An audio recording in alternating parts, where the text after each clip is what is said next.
నమస్కారం M4 TV news కి స్వాగతం.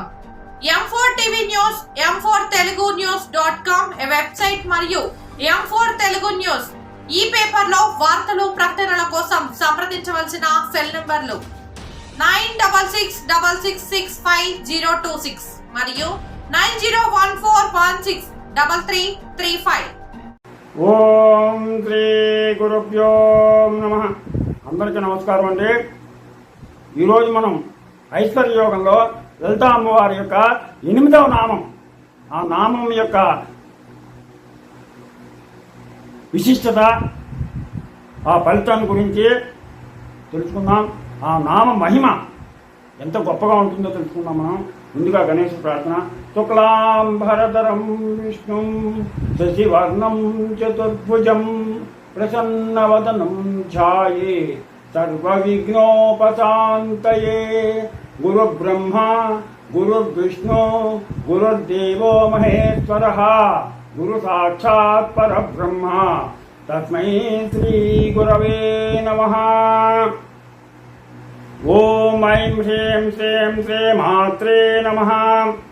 ఓం ఐం హ్రీం శ్రీం శ్రీ మాత్రే నమః. ఓం ఐం హ్రీం శ్రీం శ్రీ మాత్రే నమః. హరి ఓం. ఈరోజు మనం ఐశ్వర్య యోగంలో లలితా అమ్మవారి యొక్క 8వ నామం గురించి తెలుసుకుందాం. ఓం రాగస్వరూపపాసాఢ్యాయై నమః. ఓం రాగస్వరూపపాసాఢ్యాయై నమః. ఓం రాగస్వరూపపాసాఢ్యాయై నమః. ఓం ఐం హ్రీం శ్రీం ఓం రాగస్వరూపపాసాఢ్యాయై నమః. ఓం ఐం హ్రీం శ్రీం ఓం రాగస్వరూపపాసాఢ్యాయై నమః. ఇలాగా అమ్మవారి యొక్క నామాన్ని, 8వ నామాన్ని చక్కగా శ్రవణం చేయండి లేదా పఠించండి. పాశం అంటే ఏంటంటే తాడు. అమ్మవారి చేతిలో ఒక పాశం ఉంటుంది. అది మామూలు పాశం కాదు. ఆ పాశం మామూలు పాశం కాదు. ఆ తల్లి అనురాగం అనగా ప్రేమ స్వరూపం. ఈ పాశంతో ఎవరినైనా సరే కట్టిపడేస్తుంది. ప్రేమపాశం ఇది అమ్మవారు. అమ్మను బంధించేటువంటి శక్తి ఎవ్వరికీ లేదు. కానీ అమ్మను ప్రేమ భక్తితో మాత్రం మనం కట్టిపడేయచ్చు,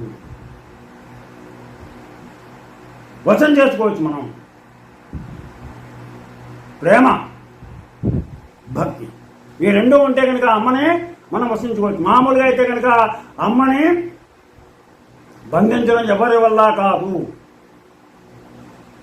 అది ఎవరికైతే ఆ తల్లి మీద, ఆ లలితా పరాభట్టారిక మీద, ఆ లలితా అమ్మవారి మీద ప్రేమ భక్తి ఉంటుందో వాళ్ళు ఆ అమ్మవారిని వశం చేసుకుంటారు.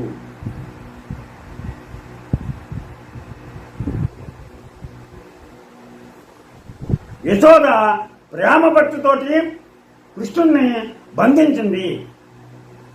అలాగే సాక్షాత్తు నారాయణుడైనటువంటి శ్రీకృష్ణుణ్ణి యశోద మామూలుగా అయితే బంధించలేదు.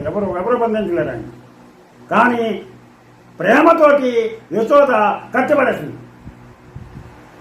అలాగే మనం కూడా ఆ తల్లిని మన హృదయ మందిరంలో కట్టిపడవేయడానికి ఈ నామం మనకి సరైనటువంటి సాధనం. ఈ నామాన్ని కనుక మనం చక్కగా పఠించినట్లయితే భక్తి ప్రేమతోటి అమ్మవారిని మనం ఆవిడ యొక్క కృపా కటాక్ష వీక్షణాలకి మనం పాత్రలు కావచ్చును. అనురాగ స్వరూపమైనటువంటి పాశాన్ని అమ్మవారు ఎందుకు ధరించింది అనేటువంటి అనుమానం రావడం సహజం. ప్రేమ లేకపోతే సృష్టి లేదు. తల్లిదండ్రులను, బంధువులను, తోటివారిని ఎలా చూడాలో అలా చూడండి. అదే నా చేతిలో పాశం చేసే పని అంటుంది. తల్లిదండ్రులను ఎలా చూడాలి, తల్లిదండ్రులని అలాగే బంధువులను ఎలా చూడాలి, అలాగే మన తోటి వాళ్ళని ఎలా చూడాలి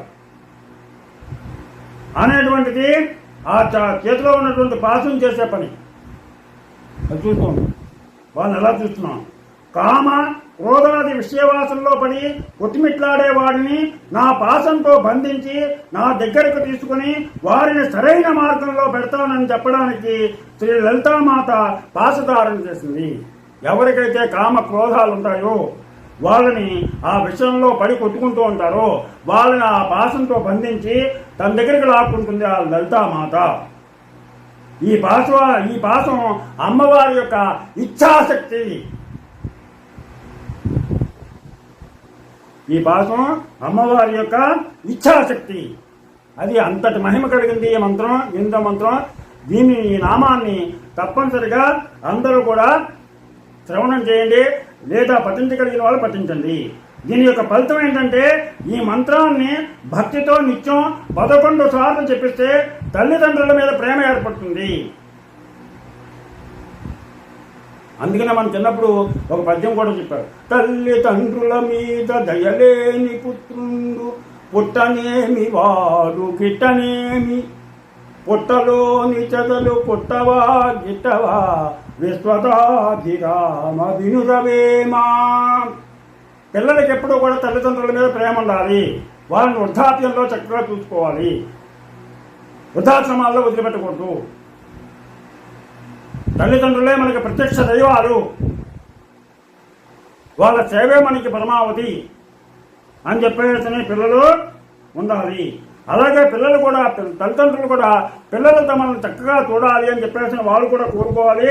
అందుకని పిల్లలు సక్రమంగా తమను చూడాలి అని చెప్పేసిన కోరికతోటి తల్లిదండ్రులు ఈ మంత్రాన్ని కనుక 81 రోజులు రోజుకి 108 సార్లు కనుక పఠించినట్లయితే వాళ్ళ యొక్క పిల్లలు వాళ్ళని చక్కగా నెత్తి మీద పెట్టుకుని చూసుకుంటారు. అమ్మవారి పటానికి ఆవు పాలు నైవేద్యంగా పెట్టి ఆ ఆవు పాలు జపం అయ్యాక తీర్థంగా స్వీకరించాలి. ఇలా జపం చేసిన తర్వాత అమ్మవారి పటానికి ఆవు పాలు నైవేద్యం పెట్టి వాటిని తీర్థంగా తీసుకోవాలి. అలాగే భార్యాభర్తల మధ్య అనురాగానికి, భార్యాభర్తల మధ్య కొంతమంది ఎప్పుడు దెబ్బలాడుకుంటూ ఉంటారు, ఒకళ్ళ మాట ఒకరికి పొచ్చకదు. అటువంటి వాళ్ళు దీన్ని రోజుకి 27 సార్లు కనుక పఠించినట్లయితే వాళ్ళు చక్కగా ఒకళ్ళ మాట ఒకళ్ళు అర్థం చేసుకుని అన్యోన్యతతో జీవిస్తారు అని చెప్పేసి మనకి అగస్త్య సంహితలో తెలియజేస్తుంది. శ్రద్ధను బట్టి మనకి ఏదైనా సరే ఒకటి శ్రద్ధను బట్టి ఫలితం ఉంటుంది.